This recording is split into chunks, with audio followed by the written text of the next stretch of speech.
Hi everyone, my name is Jennifer and I love Jesus so much. And today I wanted to talk about love and who we really are when we say that we love. Hold on a second. So I just want you to think about someone that triggers you the most, because it's easy to love someone that you get along with, that treats you with respect, etc. But what about that person that challenges you? That's where the real proof is. That's where you can really do a self-assessment in who you are and how you truly follow what Jesus says, is that we must love and we must forgive. And the reason I say this is because when you can follow his words and do what he says, it comes with a great blessing for you. And and sometimes a part of me wants to not talk about this because I feel that no one is going to want to listen to this. They're not going to have the ears, because at some point I didn't have the ears to hear it.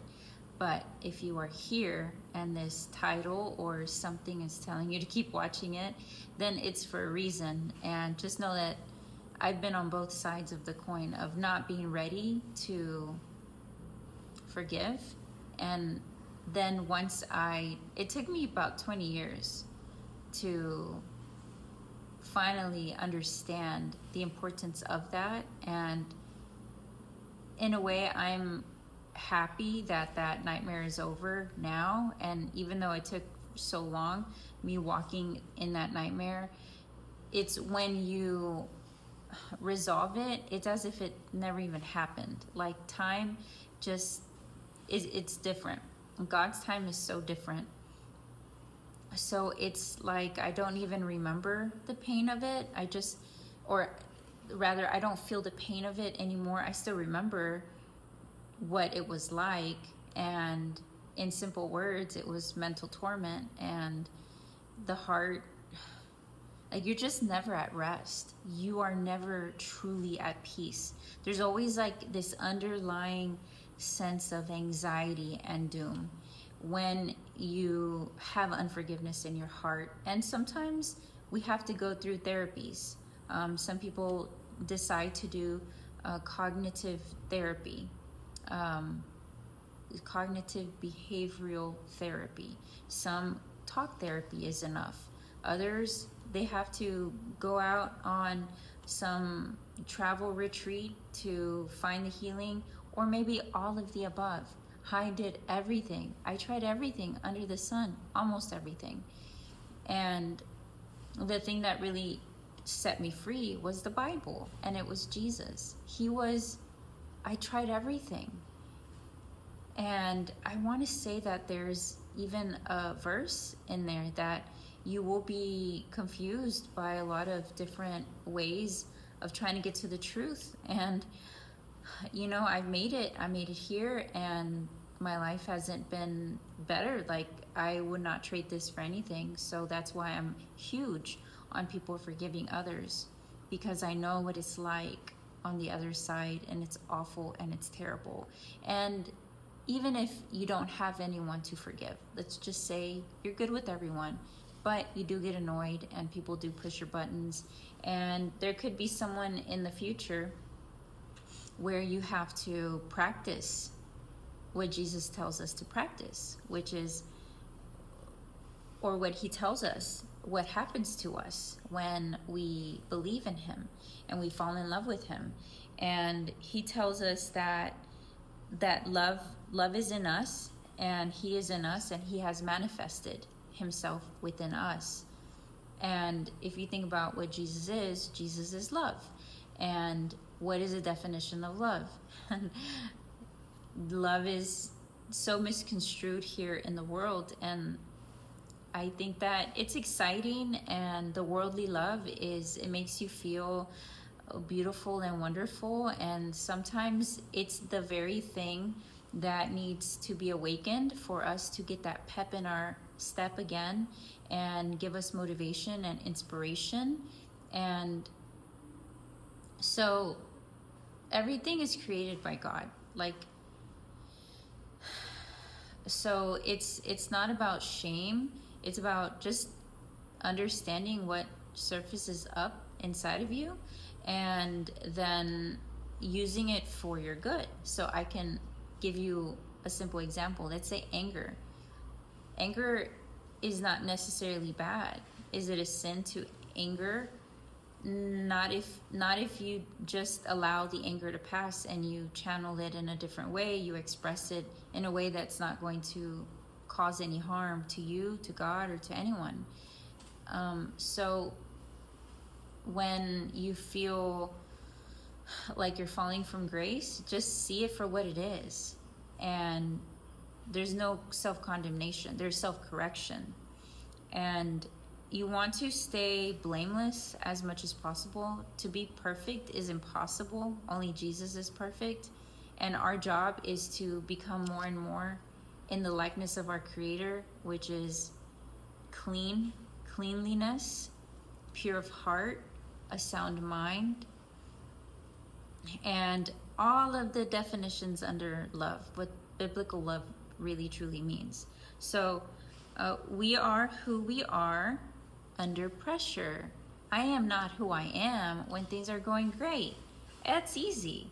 When there's no struggle, there's no challenge, everyone's getting along, I can say, oh yeah, I'm a happy and peaceful person, I'm a calm person, etc. But we truly are, I'm going to read my notes because I wrote this down. We are who we are under pressure, and when facing adversity, that's where your true colors come out. And when I face adversity, I have to catch myself, because the impatience can start to surface up when there is injustice and adversity. And I don't want to, what does the word say? Be slow to anger. So I have to catch that impatience that will quickly turn into anger if I don't catch it in time or process it. Sometimes we need friends to say, hey, this is what happened to me and I just need to get it out. And so we are going to be tested, and these things will happen to us. So a little mind assessment that I did to myself, or I just was questioning earlier today, I said, think of a person or even a situation that challenges your peace. Who are you when peace is lost? Things and people that pull you away from the happy, peaceful feelings. Let's just stop and think about someone or something. Could be a situation from the past, and just tap back into those emotions. They're probably not good emotions or good feelings because they robbed you from the peace. But the question is, who do you then become in that moment? How is your self-control? How forgiving can you be? Can you remain kind?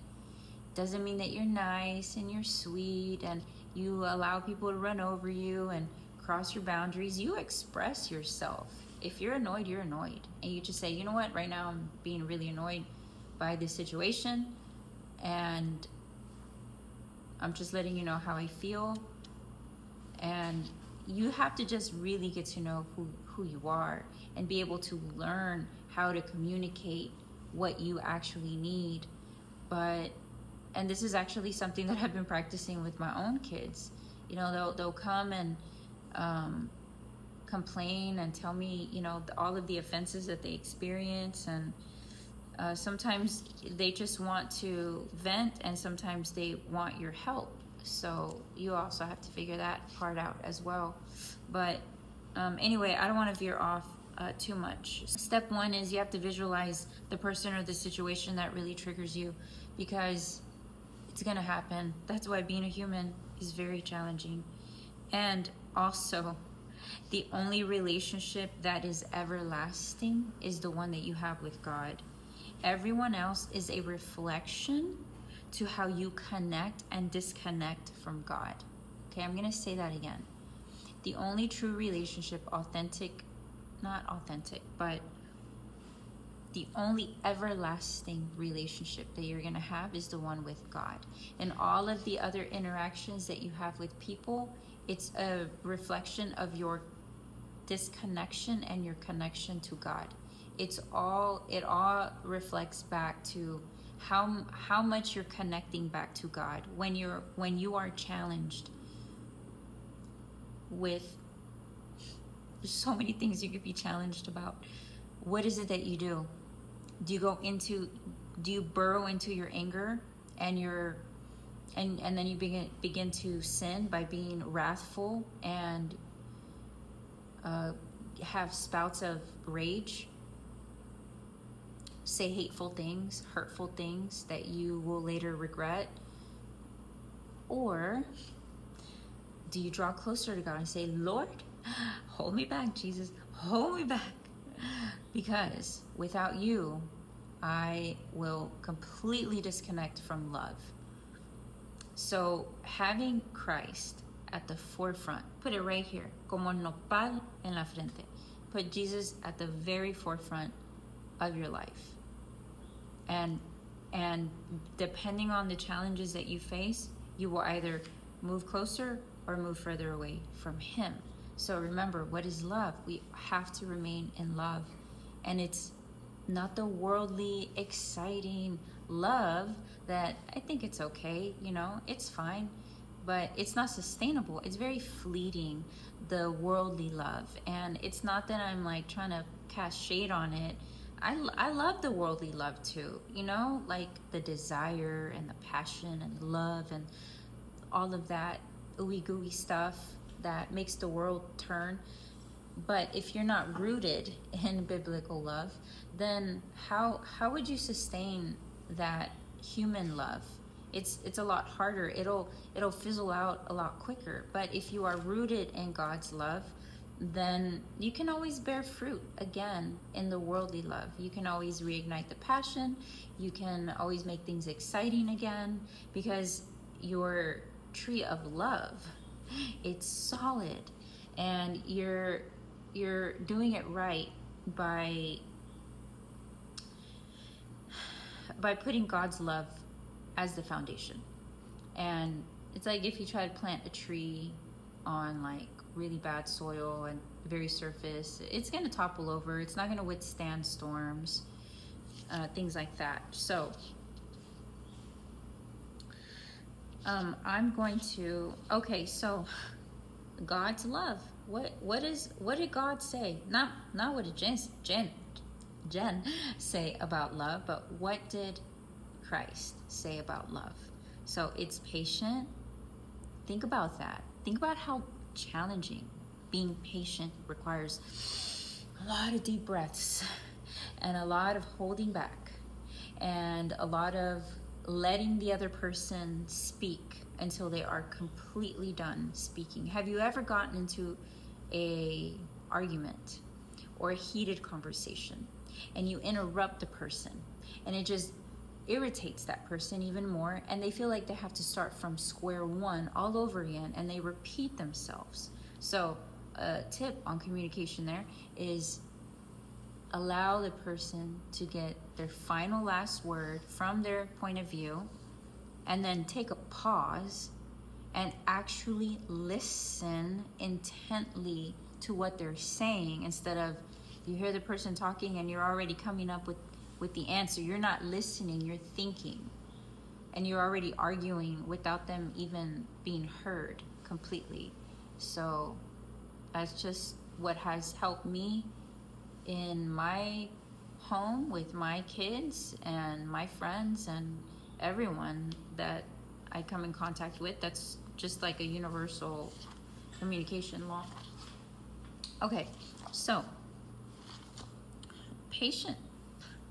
Love means to be patient, and you have to be very selective with who you allow in your life, okay? If people are, I don't want to get too much into this, but I'll just use my life as an example. I'm very busy. I'm a mom, and I have a limited amount of time to, I mean, you want to be friends with everyone, right?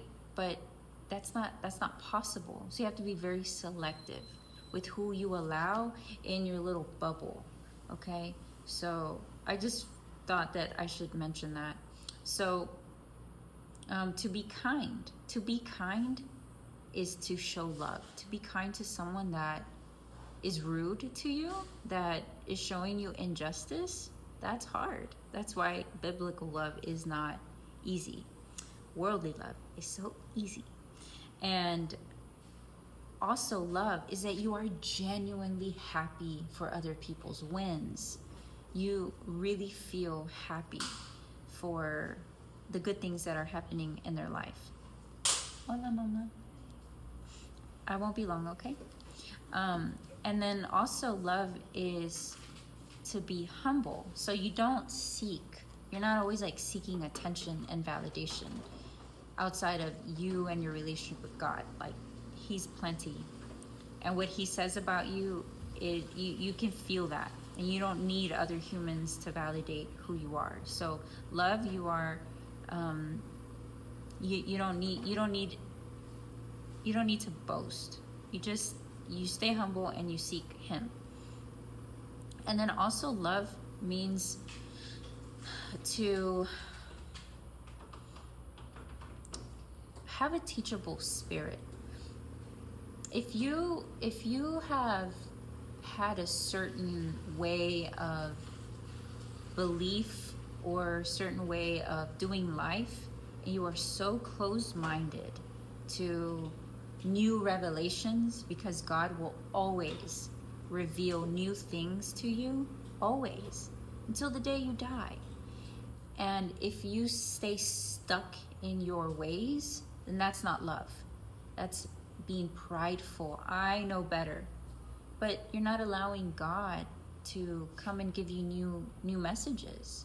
And I feel very passionate about this next part, is never, ever put a pastor, a YouTuber, a human being, a living soul before Christ. You don't follow humans.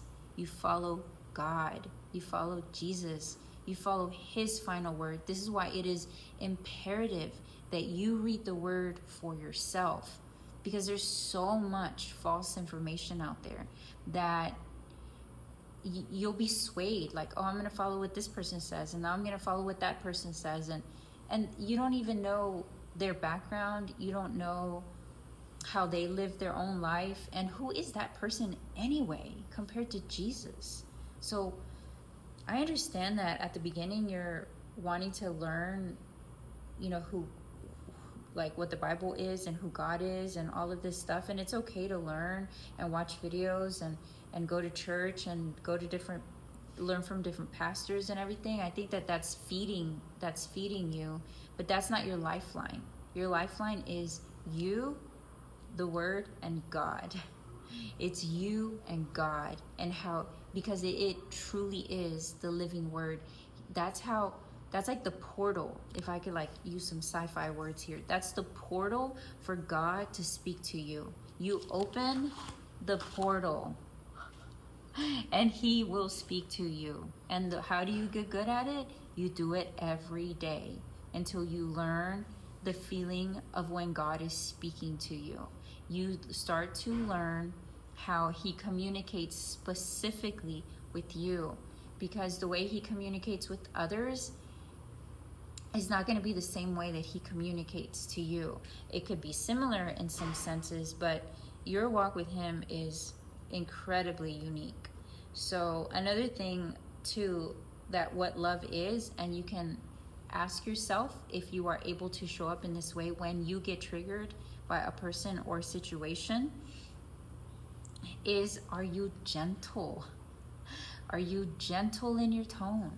Or are you disgraceful? Do you break people's character down? Do you become so arrogant and you try to prove yourself? Like, it becomes a battle between who's right and who's wrong. Like, you start placing the bad type of judgment between you two, that I'm right and you're wrong, and I'm gonna now put you down and one up you and all of these things. That is not being kind. Kind sometimes just means, okay, so I want to address judgment. We all judge, and it's a good judgment. I judge if I see a lion in front of me. I'm going to cast judgment. Am I safe here? No. So that's a good judgment. Good judgment is also of character, other people. Like, I often get really bad feelings at the pit of my stomach when I'm around certain people, and I'm like, ooh, I think that I don't trust or shouldn't trust that person. There's a reason why I'm feeling a certain way, but I'm not casting judgment like that person is. I don't start labeling people. I just get a warning sign like, hey, watch out. Okay. So judgment is good, but when you start to judge people and you start to put yourself above people, like you're better, you're the arrogance comes in and you want to one up people, that's where pride is taking over. It's taking root. And so to be kind is sometimes just to be able to walk away from people and say, out of love, or you don't even have to say anything, you just want to remain in love. And when you are going to veer off kindness, when you are triggered, then sometimes it's best just to get out, take a break, go take a walk, don't engage. And what are we doing? Are we connecting to Christ, or are we drawing further away from Christ? Because all of these decisions, they will determine how close you're getting to him or how further away you are getting to him. So if you like this video, I do invite you to like and subscribe if you haven't done so already. And I will read this Bible verse. I was reading 1 John 4. It was actually a Bible verse that kept repeating itself to me this morning as I was doing devotional. So I have the Bible app and I do devotionals with friends, and I had several devotionals that I was working on this morning, and 1 John 4, 9 and 12, it just kept repeating itself. And so this is where the entire video idea came about. And I'm going to read out of the scripture. I know some don't like to hear the word Elohim. Elohim just simply means God. And I think that's probably the only thing that's different. So 1 John 4, 9, 12, and I'm not going to read it exactly because I took notes, and sometimes, so this is why it's important that you read the word for yourself, because these are my human interpretations.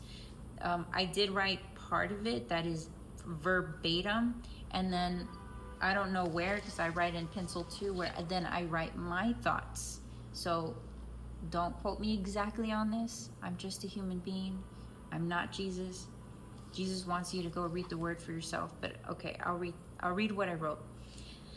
So by this, the love of Elohim, or God, was manifested in us, that Elohim has sent his only brought forth Son into the world, in order that we might live through him. So we live through him. And then 12 says, if we love one another, God does stay in us, and his love has been perfect in us. So God stays in us.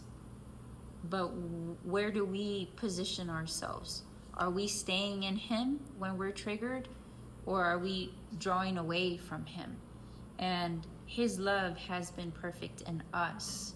So it's his love. It's not our love. It is his love. It stays, it remains with us. So again, we're constantly choosing. Are we choosing love, or are we not choosing love? And his patient kindness, contentment, rejoicing with others as you are happy. Okay, yeah, that was just the summary of the things that I mentioned at the beginning. The more of a deeper a description of what the love of God means. So I hope this video was helpful to you, and I do invite you to share it with anyone that you think would benefit from this video. I also have an Instagram account called Iron or Sharpen One Another. It's on Instagram, and I post, I have workout class or Zoom sessions with women at 7:45 a.m. Central Standard Time, Monday, Wednesdays, and Fridays. That is currently what's happening now. I don't know when you'll be watching this video. Things could change. They are subject to change, but these classes are free. I enjoy doing them because what happens is I get on a lot of coaching calls one-on-one, and it's not enough to talk about our problems, because sometimes the catastrophic problem that we're facing with often manifests itself in anxiety, depression, self-loathing. And if you take it back to the basics, people are not sleeping right, they're not eating correctly, they're not moving their bodies, and they don't have good connections with their family or their friends, and that's foundational. So I love helping people build up their internal world so that their outer world, they can actually enjoy their life. And if you are interested, ladies, you can send me a message on WhatsApp, and I'm more than happy to include you, or even send you the link to our Zoom workout so you can work out on your own time. And they're pretty simple workouts. They are about 30 minutes long, and all you need is yourself, your willingness, and something heavy. Sometimes I use a big water jug, sometimes I use dumbbells. When I'm traveling, I don't have my dumbbells, so I used a watermelon the other day and then I accidentally dropped it. So, but we don't stop. We don't let not having equipment stop us. You just need your own body weight sometimes too. Okay, I hope that you all have a wonderful day. Adios.